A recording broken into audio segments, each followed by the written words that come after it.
অসুবিধা কিছু নয়। সেখানে যদি কোনো কূটনীতিকের সাথে আপনাদের সাথে আলাপ আলোচনা যদি হওয়ার যদি প্রোগ্রাম থাকে সেটা হতেই পারে, কিন্তু মানুষের সংশয় হচ্ছে, সন্দেহ হচ্ছে যে লুকোচুরি কেন।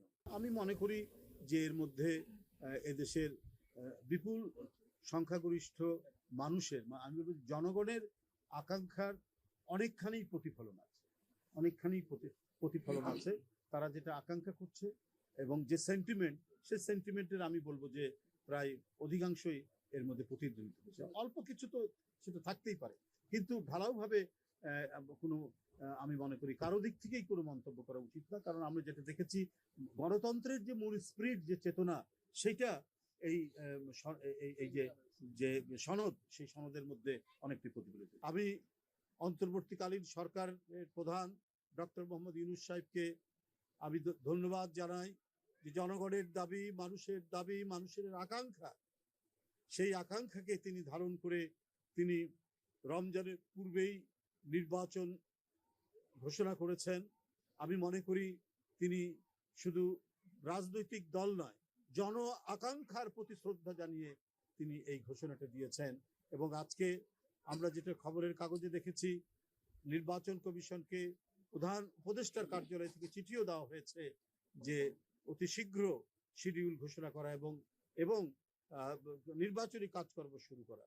আমরা মনে করি যে অন্তর্বর্তীকালীন সরকার একটি নিরপেক্ষ সরকার, একটি গণতন্ত্র উত্তরণের জন্য একটি প্রস্তুতিমূলক সরকার, বিপ্লবী সরকার, এবং এই সরকার সমস্ত জন আকাঙ্ক্ষাকে ধারণ করবেন, এটাই হচ্ছে মূল কথা, এটাই মোদ্দা কথা।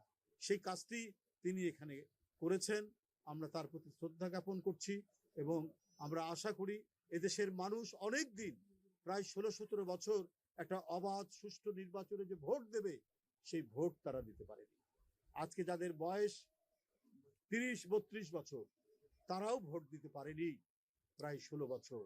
এমন এক ভয়াবহ দৈত্য দাবানল, মানে দৈত্যের যে অপকর্ম তৈরি হয়েছিল, এই অপকর্মে মানুষের সমস্ত সুকৃতি, মানুষের সমস্ত ভালো কাজ, এদেশের মানুষের সজ্জন মানুষরা তাদের নিরাপদে বসবাস করা, সেটা একেবারে ভুলে যেতে বসেছিল।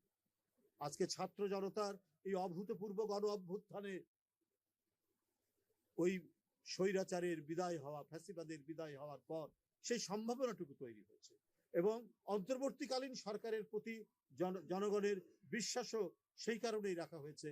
তারা যেটা করবে, একটা স্বচ্ছ, স্ফটিক স্বচ্ছ নির্বাচন, সেই নির্বাচন অনুষ্ঠিত হবে। আমরা মনে করি এই অন্তর্বর্তীকালীন সরকারের কাছ থেকে আমরা পাবো। তারা যতদিন ক্ষমতায় আছেন ততদিন এই দেশে সুশাসন নিশ্চিত থাকবে। কেউ কোনো রাজনৈতিক কারণে, কেউ কোনো রাজনৈতিক আদর্শের কারণে কেউ হয়রানি হবে না, নিপীড়ন নির্যাতন হবে না, বা কেউ হত্যার শিকার হবে না।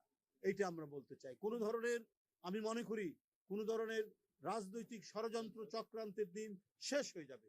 যত বেশি আমরা জবাবদিহিতামূলক কর্মকাণ্ড করতে পারবো, জবাবদিহিতামূলক সরকার হবে, ততই ষড়যন্ত্র অপস্ত্রিয়মান হবে, ততই স্বচ্ছতা বাড়বে। আর যত স্বচ্ছতা বাড়বে, মিডিয়ার যে ক্ষমতা এবং বস্তুনিষ্ঠ সংবাদ পরিবেশন করার পরিবেশ, সেটি বাড়বে, সত্য কথা বলার পরিসর বাড়বে। তাই আমি বলি আমাদেরকে সেই দিকে যেতে হবে। আমাদের এনসিপির কিছু নেতৃবৃন্দ কক্সবাজারে গিয়েছেন, আপনারা যেতেই পারেন, অসুবিধা কিছু নয়। সেখানে যদি কোনো কূটনীতিকের সাথে আপনাদের সাথে আলাপ আলোচনা যদি হওয়ার যদি প্রোগ্রাম থাকে, সেটা হতেই পারে, কিন্তু মানুষের সংশয় হচ্ছে, সন্দেহ হচ্ছে যে লুকোচুরি কেন। আজকে কি বলে যে এই হোটেলে আছি, তারপরের দিন আবার কিছু সংবাদপত্র কিছু কথা উঠলো, তারপরের দিন আবার হোটেল পরিবর্তন করা, আবার আরেক দিকে হয়। এইটাই মানুষ সন্দেহ করে। এটা করবেন কেন? আপনারা তো এই যে গণ অভ্যুত্থান, সেই গণ অভ্যুত্থানে আপনারা তো নেতৃত্ব দিয়েছেন, আপনারা সেখানে অংশগ্রহণ করেছেন। জনগণ চায় এই যারা গণতন্ত্র ফেরানোর আন্দোলনে যারা কাজ করেছে, তাদের প্রত্যেকটি ক্ষেত্রে স্বচ্ছতা থাকবে। কিন্তু আজকে জনমনে আপনারা কেন সুযোগ তৈরি করে দিচ্ছেন?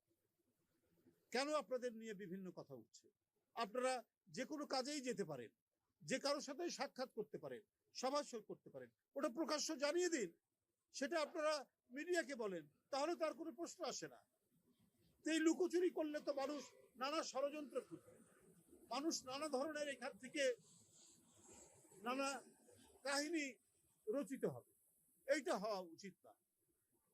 আমরা সামনের দিন এমন একটি শাসন আমরা দেখতে চাই, যে শাসন হবে সত্যিকারের জনগণের শাসন। কারণ যারা রাষ্ট্র ক্ষমতায় থাকবেন তাদের প্রতিটি পদে পদে জবাবদিহিতে থাকতে হবে জনগণের কাছে। আজকে যদি জবাবদিহিতে থাকতো, আজকে যদি প্রত্যেকটি ডিপার্টমেন্ট তার ভিতরে ত্রুটি বিচ্যুতি যদি জানাতে পারতো, তাহলে আজকে মাইলস্টোনে যে বিয়োগান্তক ঘটনা হয়েছে এই ঘটনা ঘটতো না। বিমানের কি ত্রুটি রয়েছে, যুদ্ধ বিমান কত সালের বিমান, সেখানে কোনো সমস্যা আছে কিনা, এগুলো বিষয়ে আপনার যদি একটা স্বচ্ছ ধারণা মানুষের থাকতো, তাহলে মানুষের কাছ থেকেই দাবি আসতো যে এই সমস্ত বিমানগুলি আর কার্যকর রাখার দরকার নেই। কিন্তু সবকিছু গোপনীয় রাখা, সবকিছু মানুষের অন্তরাল থেকে লুকিয়ে রাখা এবং জবাবদিহিতা না থাকা, এই কারণেই আজকে দুর্ঘটনা ঘটছে। আজকে নানা ধরনের কি বলে যে গুজব তৈরি হচ্ছে এবং মানে বিভিন্ন জনবিরোধী কর্মকাণ্ড এমনিতেই স্বয়ংক্রিয়ভাবেই ঘটে গেছে। আপনাদেরকে আমরা জানিয়ে রাখি, গতকাল আমাদের একটি ঐতিহাসিক বিজয় মিছিল হয়েছে এবং এটিতে মানুষের কিছু জনদুর্ভোগ হয়েছে যাতায়াত। এটা সবাই বলেছেন, আমাদের ভারপ্রাপ্ত চেয়ারম্যান সাথে সাথেই নির্দেশ দিয়েছেন এই জন্য দুঃখ প্রকাশ করার জন্য জনগণের কাছে। আমরা মিছিল শেষেই আমরা স্টেটমেন্ট দিয়েছি দুঃখ প্রকাশ করার জন্য, কারণ আমরা জানি কিছুটা হলেও জনদুর্ভোগ হয়েছে মানুষের মধ্যে। সুতরাং এর জন্য দুঃখ প্রকাশ করা এটা জবাবদিহিতার একটি অংশ, যেটা সাথে সাথেই আমাদের ভারপ্রাপ্ত চেয়ারম্যান আমাদেরকে জানিয়েছেন যে এক্ষুনি আপনারা গণমাধ্যমে দুঃখ প্রকাশে